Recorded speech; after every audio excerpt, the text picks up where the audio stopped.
বিশ্বকাপের শুরুটা প্রত্যাশা মতো হয়নি পর্তুগালের। নিজেদের প্রথম ম্যাচেই কঙ্গোর বিপক্ষে ড্রয়ের পর সমালোচনা তীর ছুটে যায় দল এবং অধিনায়ক ক্রিস্টিয়ানো রোনালদোর দিকে।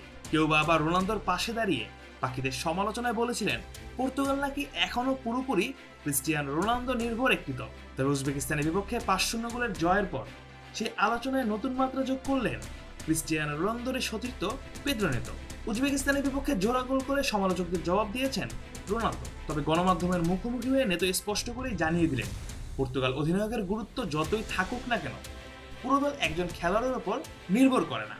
সাংবাদিকদের মুখোমুখি হয়ে নেতো বলেন, ক্রিস্টিয়ানো আমাদের জন্য খুবই গুরুত্বপূর্ণ, কিন্তু আমি মনে করি নির্ভরশীল শব্দটা অনেক বেশি ভারী।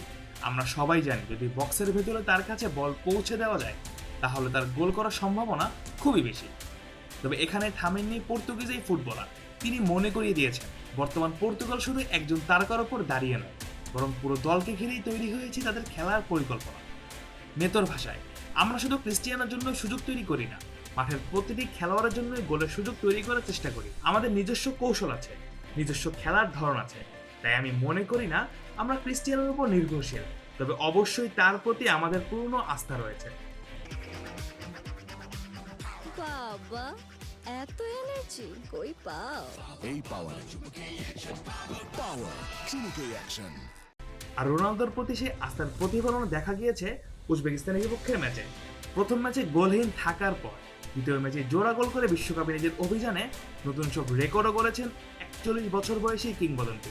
বক্সের ভেতরে তার উপস্থিতি এখনও প্রতিপক্ষের জন্য সবচেয়ে বড় আতঙ্ক, এ কথাও স্বীকার করেছেন নেতো। এদিকে গ্রুপ পর্বের শেষ ম্যাচে শক্তিশালী কলম্বিয়ার মুখোমুখি হবে পর্তুগাল। সেই ম্যাচ নিয়ে সতর্ক নেতো। তিনি বলেন, আমরা জানি কলম্বিয়া খুবই শক্তিশালী একটি দল, তারা আগের বিশ্বকাপে খেলতে পারেনি, কিন্তু এখন দারুণ ছন্দে রয়েছে, কোপা আমেরিকার ফাইনালেও খেলেছে। আমাদের জন্য সবচেয়ে গুরুত্বপূর্ণ বিষয় হবে ধৈর্য এবং কঠোর পরিশ্রম। তারা খুবই লড়াকু এবং শারীরিকভাবে শক্তিশালী দল।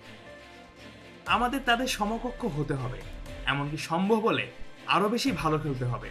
আর সমালোচনার মুখে দাঁড়িয়ে রোনালদোর জোড়া গোল যেমন পর্তুগালকে আত্মবিশ্বাস ফিরিয়ে দিয়েছে, তেমনি পেদ্রো নেতোর বক্তব্য স্পষ্ট করে দিয়েছে যে পর্তুগাল রোনালদোকে ঘিরে আস্থা রাখে, কিন্তু তাদের শক্তি শুধু একজন খেলোয়াড়ে সীমাবদ্ধ নয়, দল হিসেবেই খেলে তারা বিশ্বকাপ জয়ের স্বপ্ন দেখছে। Mujahidul Islam Zahid, on field.